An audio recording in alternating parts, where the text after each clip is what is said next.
It's time for Vivid Talk, a coaching conversation to cultivate your visionary lifestyle. I'm your host, Gwen Witherspoon, Better Life Coach. And I'm T. Renee Smith, Have It All strategist. We use a proprietary Vivid model for growth and development to get us started. But it's not a real conversation without you. So join in. Visit vividtalkradio.com for details. We've got a great show for you today.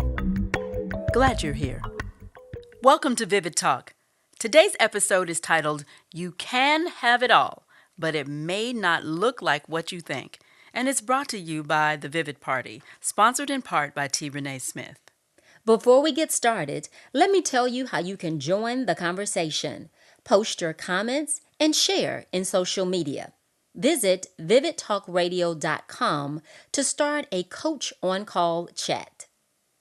Now, today I'm ecstatic to have T. Renee Smith in the studio with me. So in addition to sponsoring today's episode, she is the owner of iSuccess Consulting, Inc., where her client list has included Children's Healthcare of Atlanta, Delta Airlines, the City of Atlanta, the YMCA, and many more. And you may have noticed her lovely voice in our introduction, which can only mean one thing.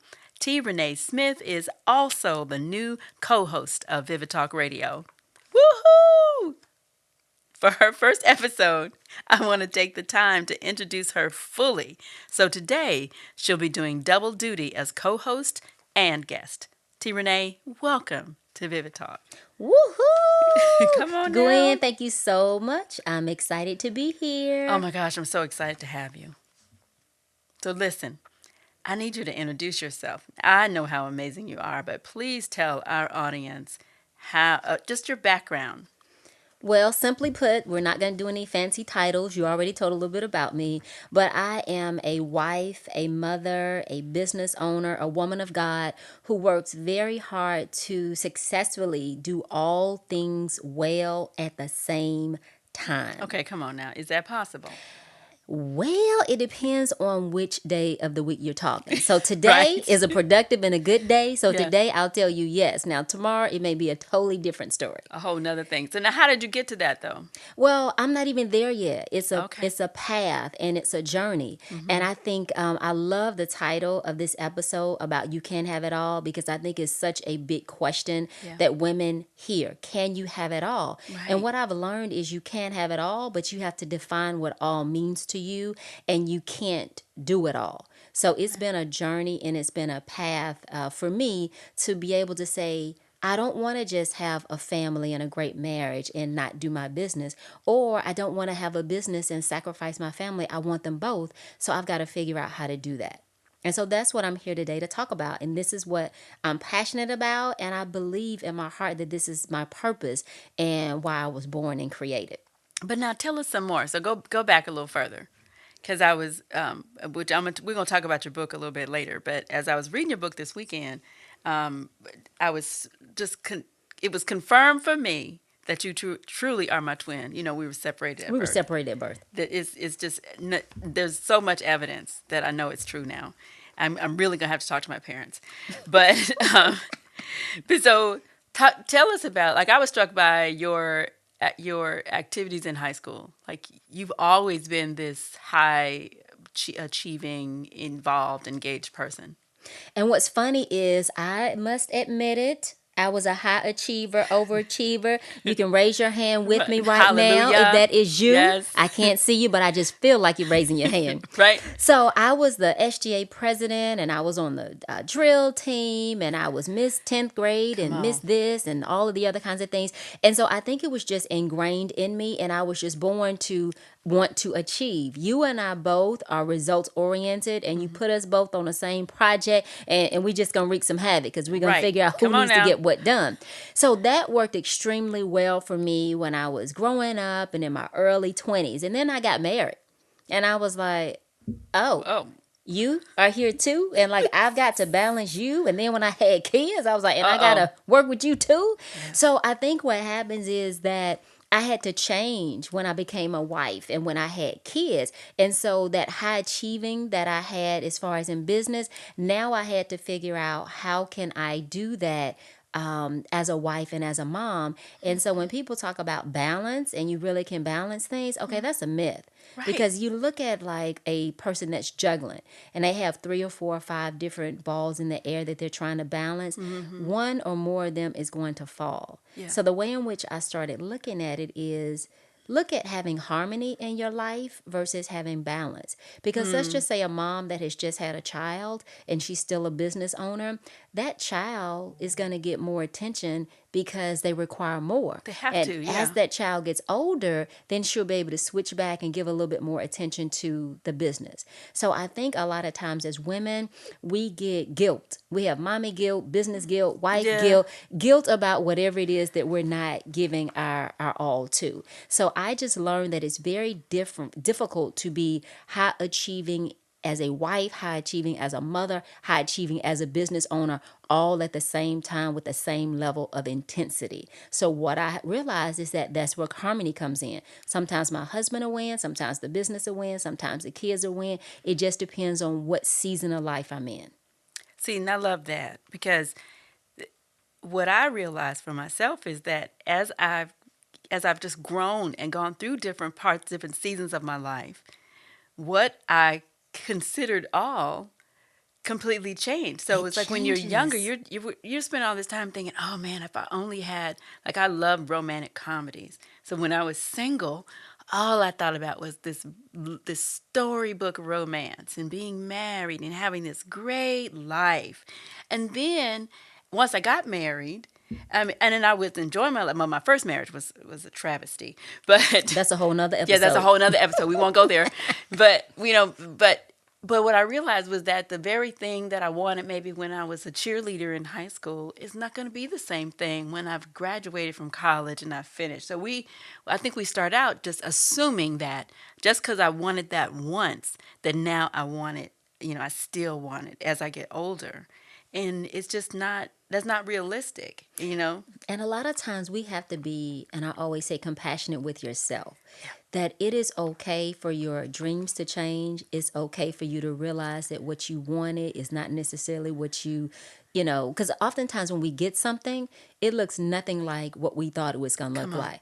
Oh my God, I want to get married to, this Prince Charming. He's going to bring me flowers and he's going to run my bathwater and we're going to go out on dates. Yes. And then you get married and it's like, wait a minute, he put his socks over here. He has Come his on dirty now. underwear. He want me to cook all the time. Right.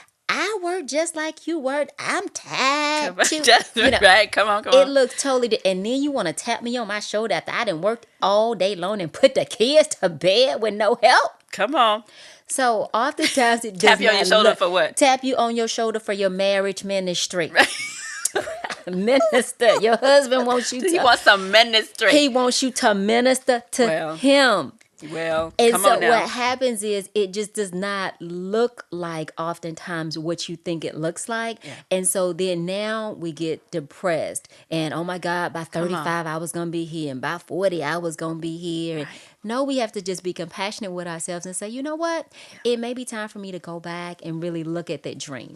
Let me go back and really look at the reality of my life. And I think a lot of people go through depression or they get sad because what they had envisioned their life to be like, it looks totally different than where they currently are, and they've never reconciled it. Well, now we're going to have to talk about comparison. Girl. Come on now. Because, see, the one of the reasons that we get our little souls crushed is that the picture that we've created is based on something that we've seen that somebody else has, especially in this lovely Instagram society we have now. We're looking at everybody's pictures and like, oh my God, her life is so wonderful. It's amazing. Her life is amazing.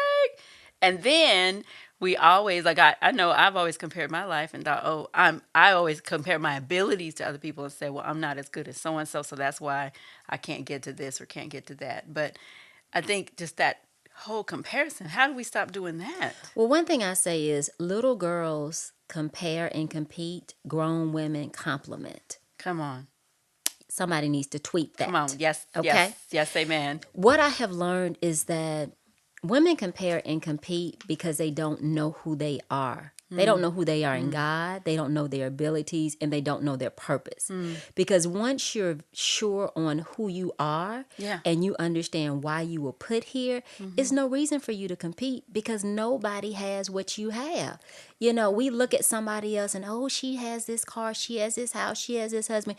You don't know what goes on behind closed doors. I did a YouTube video several months back, and it was inspired by a conversation with my girlfriend. And I call it what Gucci Boots taught me about comparing myself to others. Okay, okay. What Gucci Boots. So Come my on. girlfriend was actually, her and her husband were moving and they were looking for a new home.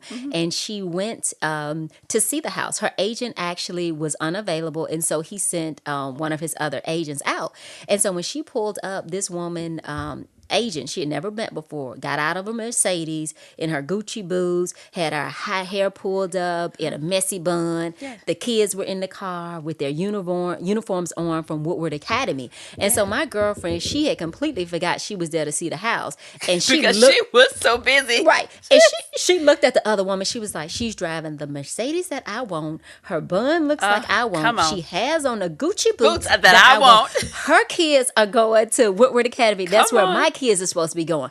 And so she toured this house, honey, probably with her nose tooted up, looking at this woman, all comparing her like discombobulated. discombobulated, honey. Yes. Couldn't even tell you, were they appliances stainless steel, black? What did they look like? No idea. So I was asking her about the house. Of course, she couldn't tell me. She was telling me about the lady. But she called me back the next day and she said, you know what? She said, this is the reason why I shouldn't compare. I talked to the broker and he basically told me that she was married to an NFL player. They were getting a divorce. He is not giving her the house. He does not want to pay for any child support. Oh my God. She has been a stay-at-home mom. She now has to go back to work because she's going to have to support herself. Oh my He God. was abusive. So we go and we compare to what we see on the outside, but we really don't know what's going on behind closed doors. So nobody's going to be posting on Instagram and Facebook, Twitter, how they look when they wake up in the morning, hadn't brushed their teeth, Jesus. bad days. No. And so we just have to be very careful with comparing ourselves. And if we take the same amount of time that we spend surfing the internet and comparing ourselves with focusing on our own self, creating a vision for our life, and discovering our purpose, then we won't be concerned with what somebody else is doing. Yeah. See, now you didn't use the V word. Girl, you know that was a setup. Come on, you did it. Because that's the issue. I think knowing yourself and getting a vision from God for your life. And I think really knowing yourself, that's the hardest thing. Like so many people, so even with people that we consider successful, they can't they can't say this is definitively why I'm doing what I do. They can't recognize even the gifts and the callings of God most of the time because we just haven't taken the time to really figure it out. How do you figure it out? Well, one thing I think is that we're scared. And I know for me too, what I had to understand is just because it's good does not mean it's God. So some of us have talents and abilities and we're good at something. Yeah. And so we do it because we're able to make money, it's easy, but we know that isn't what we're truly passionate about. And so for me, I knew I was good at business. I started my first business at 19, but it was something inside of me that said, this is not your passion or calling. And I knew I always wanted to work with women. And I think I'm just a coach and a teacher by nature. Yeah. But I was like, how you gonna make money doing that? Yeah. Like, how am I gonna make money encouraging people and building them up? Yeah. So you getting an idea of what you want to do with yourself, but then you judged it. Right. And we're scared oftentimes because we're like, how is that gonna make money? Yeah. You know, you may love music, but you're like, how is that going to translate? I'm not Beyonce or, I'm not at that level. So how am I going to make money and pay for my family? So I think oftentimes that we have to look at purpose and calling.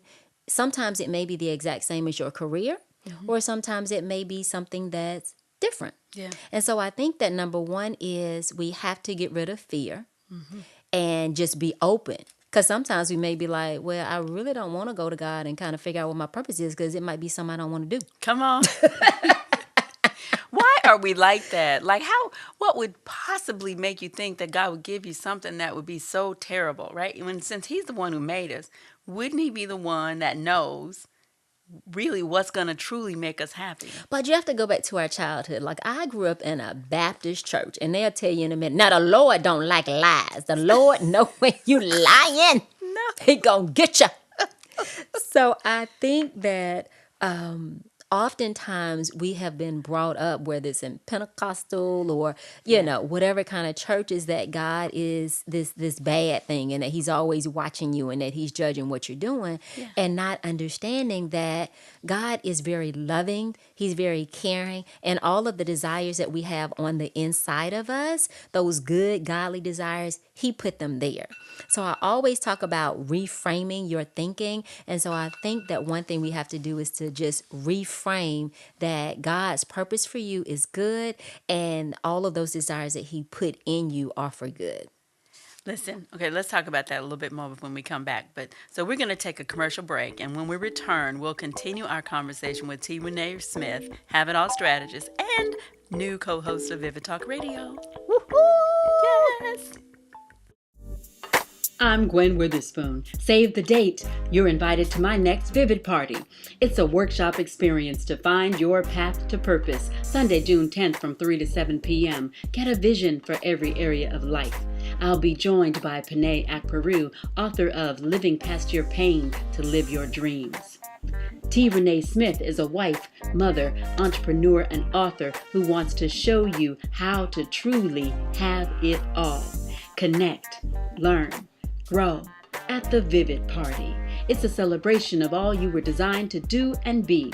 Admission to this 4-hour experience includes hands-on workshops, speed coaching, and light refreshments. Can't wait to see you Sunday, June 10th from 3 to 7 p.m. at Salon Panay Buckhead in Atlanta, Georgia. You can stop pretending you've got it all figured out. Let's write the vision and make it vivid. Get your tickets early at gwenwitherspoon.com. Welcome back to Vivid Talk. I'm Gwen Witherspoon.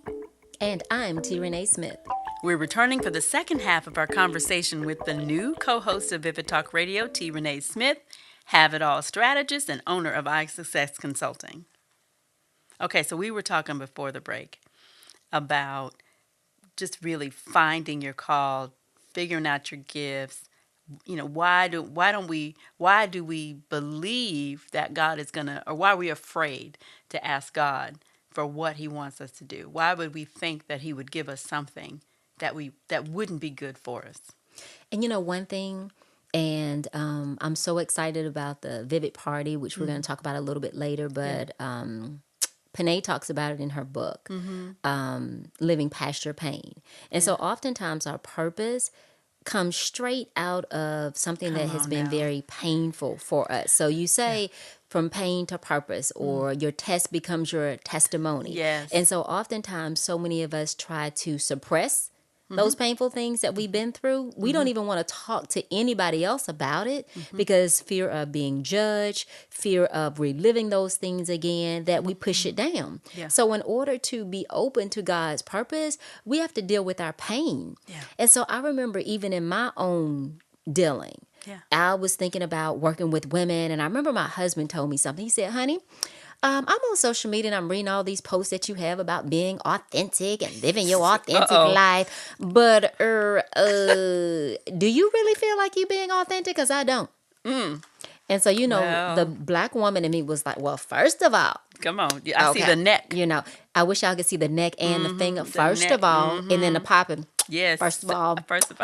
Oh, but you know what? I really had to sit and think now, okay, I didn't get the lesson immediately, but after some time, I really sat and thought about it. And I said, you know what? I'm not being authentic. So I'm posting like everybody else that, everything's going well and I love my family and I'm, this good wife and all that. Yes. But really when the doors, closed, I was still dealing with being broken from a 10-year relationship that was verbally and mentally, emotionally abusive.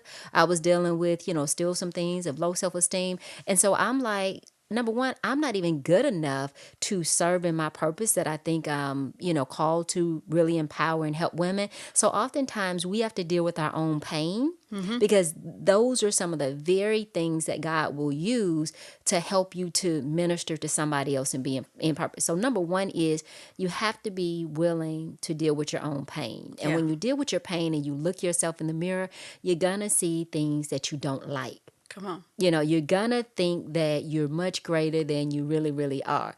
And so we're often coaching other people and Yes. everybody else is coming to us to solve their problems. And honestly, that's just a distraction from working on our own self. Well, and I love what you said to me weeks ago. You said, our gifts are for other people. So the very thing, what the saying is, physician, heal thyself. Yes. So here we are very capable of helping other people, of coaching them through their trial, of helping them with their troubles, while we are going through exactly the same thing or our own issues really at the same level. And the reality is, and I always love to say, even Michael Jordan needs a coach, right? Like, that no matter how great you are, no matter how talented, how capable, how experienced, we all need help. We all need coaches. And we don't need just like one. We need like a team of coaches. We need that, that A team, right? And I don't know, why do we feel like we have to be so perfect and so good and so right all the time? And I think we buy into the lie that we're the only ones going through the problem. And it's funny because I was listening to a podcast a couple of weeks ago, and it's Therapy for Black Girls.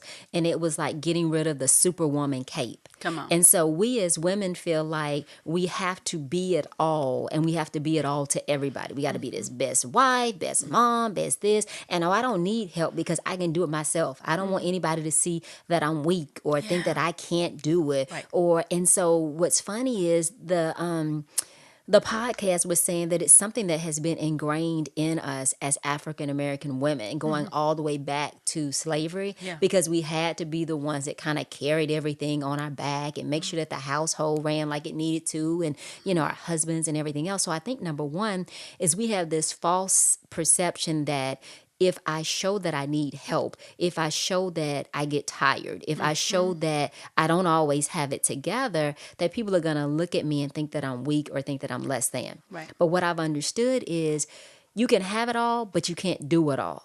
And so you have to be very honest about what you can and you cannot do. And the word no is a simple, complete sentence. Yeah. Why no? Right. Because I said so. Because I don't want to do it. So I think we try to solve everybody else's problems, help everybody else at the detriment of our own self and our own lives. So I think it just goes back to us not dealing with our pain, because we don't want people to see our scars. We don't want people to see our flaws, because we don't want them to look at us any differently. Right. So like for women, if somebody knew that I was raped, or if somebody knew that I cheated, or if somebody knew that I stole, or whatever the case is, Right. they're going to look at me differently. So Yeah. I don't know. Have you heard of the imposter syndrome? No.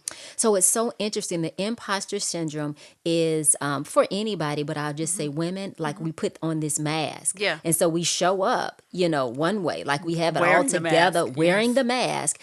And then when we get home and when we're by ourselves, we take that mask off. So we're basically impersonating this image or this persona that we've developed and that other people think who Yeah. we are, but that's not who we really are. Panay Akparu, who's going to join us on the Vivid Party, she talks about being 2 and 3 people.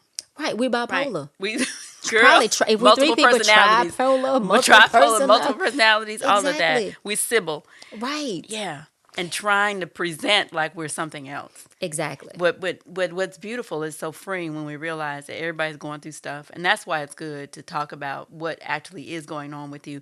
And so it tripped me out that you wrote a memoir, because you're not old enough for that. Right. So tell me, why did you write Metamorphosis? And it's so funny because God had been telling me for like 6 or 7 years to write the book. And I was like, I don't want to write that. So I went to go and wrote a business book. Why didn't you want to write it? Because I didn't want to deal with my own pain. So when I was writing the book, it really was therapy for me, because I had to go back and I had to dig up things that have made me become the woman that I am. Yeah. And so as I was going through this process, and so I really didn't write it to publish it. I wrote it You wrote it because for you. right, I love because it. because God had kept dealing with me. But by the time I finished writing it and the editor was like, and I say this very humble, but she was like, this is good. And she was like, it's good from the standpoint of because you were open and you showed your flaws, you showed your mistakes, and you took responsibility. You didn't Right. blame somebody else. It was the man, it was my ex, it Right, was my right. mama, it Right. was my None of that, daddy. right? I had to just say, you know what? I accept it all and I can start seeing the lessons and why I went through those things because I wouldn't be who I was if I didn't go through it. Yeah. So I think it's very important for us to start looking at our pain and finding the purpose in it. Yeah. And so regardless of what kind of relationship you went through, regardless of, what kind of childhood you had growing up, look at what was the lesson in it? What did I learn in it? Yeah. And some of the decisions that I made, they were life changing. Yeah. As I talk about in the book, and some of them life changing, not in a good way. One of the decisions had me separated from my family for almost 4 years. And, you have to get the book to get all the details about Come on it. now. Why But was she separated? why? That's a cliffhanger. Cliffhanger. Yes. I like it. But through it all, what I understood is God will use everything that has happened to you in your life for your good Yes. if you're open to it. Yes. If you're open to sit and look at the lessons and learn from it and taking a hard look at yourself in the mirror because in the decisions that I made that didn't turn out the best for me, I had to say, okay, I could completely blame another person. That's not going to get me anywhere. Right. So let me just look at what did I do to help get me there? Why was my mindset thinking like that? Why did I allow somebody to disrespect me and treat me the way that they did? Have me sleeping in their basement while they upstairs sleeping in the bed. Okay, that's a whole nother story. Right. Right. Whole nother story. Right. But to look at myself and say, why was my self-esteem so low? That I would allow that to that I would happen. allow that to happen. Yeah. And what it does when you start processing your own pain, not getting stuck in it, Yeah. but processing the pain to get to the other side of it. Because if you're hurt, you're going to naturally hurt somebody else. If Right. you've gone through relationship after relationship after relationship, you're in your third, fourth marriage, you the common denominator. Right. If you keep losing friends and you're female and you have no female friends, You are the common the denominator. common denominator. If you Right. keep trying to lose weight, but you keep gaining weight over and over and over, you on Jenny Craig. You're not just big bone. You're not just big bone. But Right. now you have to start dealing with the mental issues and your mentality and your mindset and how you think and your faith and all those sorts of things. So I think all of it goes into purpose. But I do think one of the very first things is looking at those situations in your life that have caused you the most pain. Because oftentimes your purpose is disguised tied and is to it. buried Yeah. and tied to it. Yeah. I love that. So it's just, and what I keep hearing over and over is we just really got to take responsibility, and we have to, we just got to learn how to deal with ourselves. I mean, I think you can be inspired by other people. You can learn from them, but we got to stop comparing our lives to them, comparing where we are. I used to think, man, here you are. I just turned 55 in April. I'm like, Oh, you look good, girl. girl, thank you. Oh, Jesus. Well, that's another episode. We'll talk about what I see in the mirror. I'm like, but it's like, there was a point in my life where I just kept thinking, man, you should be further along. We all go through that. Right? You should be further along. You shouldn't still be dealing with this. You shouldn't still be dealing with that. So I'm judging myself along the way. I'm looking at, and I really pride myself on not really comparing myself like directly on purpose to other people, because I do have my head down and I'm working so hard just to focus on what God gave me. But at the same time, You're human. I hear the voices in my head, and normally those voices are not saying very nice things to me. And I'll buy into that. And I think just part of it, I think what God's dealing with me about now is not buying into the lie. How do we tear down those lies? And so that's part of what we want to do in the Vivid Party, right? So let's talk about, so we decided we were going to do purpose as a theme for the Vivid Party. So now, what do you think about that? What do you want to say? Well, the first thing I want to say, and just real quickly about buying the lie, is that you have to determine if you're going to be a victim or if you're going to be victorious over the situation. And so you've got to make a decision on purpose that you want to pursue your purpose, because it's not necessarily going to be easy, but it is a journey and it's a process. So one thing at the Vivid Party that we're going to do is to help women to really discover their vision, which is their path to purpose. And so purpose could be your purpose as a woman of God, as a wife, as a mother. Oftentimes people, when they think purpose, they're like, oh my God, I want to be the next Oprah. Right. You know, there's only one Oprah. Right. Okay. That's it. She's doing a very good job all by herself. She's doing a very good job all by herself. Yes. So you got to figure out what your purpose is, and it doesn't necessarily mean that you're going to be out on the front, on the pulpit, on the stage, or whatever. Right. So it's really what you enjoy doing, because some people are more behind the scenes, but discovering your purpose, it takes a village, just like raising your kids. Yes. So we want to invite them to be in a non-judgmental environment, to be around other godly like women, where they can really explore, take off the mask, right, and really stop trying to figure out, or stop trying to pretend like they have it all figured out. That's it. And start the journey. That's it. I love it. So really, the Vivid Party, you can learn more about the Vivid Party at gwenwitherspoon.com. T. Renee, I just cannot say enough about how grateful I am and how glad I am, one, to have you as a guest, but more importantly, to have you as a sister, as a friend, and to have you as a co-host of Vivid Talk Radio. This is going to be beautiful. And one thing that I just want to say is this dispels the myth that Black women cannot work together. That's right. It's a lie. Once you're comfortable in your own skin and you figure out your purpose, you're going to want to collaborate with other women, because you can't do it by yourself. So come on, let's collaborate. Let's discover our purpose and join us at the Vivid Party. What are you waiting on? Come on. GwenWitherspoon.com. Go get your tickets today and bring your girlfriend, so you don't have to do this by yourself. Please. And if you don't have any girlfriends that you truly like, come meet some new ones, okay? Come on, that's it. Okay. Now, thanks for listening to Vivid Talk Radio, a coaching conversation for visionaries. A special thanks to the Vivid Party, sponsored in part by T. Renee Smith. Visit vividtalkradio.com to follow us and make sure you never miss an episode. Join the conversation by speaking your mind, posting your comments, sharing in social media, and tagging at Vivid Brands. You've been listening to Vivid Talk Radio with Gwen Witherspoon and T. Renee Smith. Listen on demand at vividtalkradio.com and get a vision for every area of life. Until next time, make it vivid.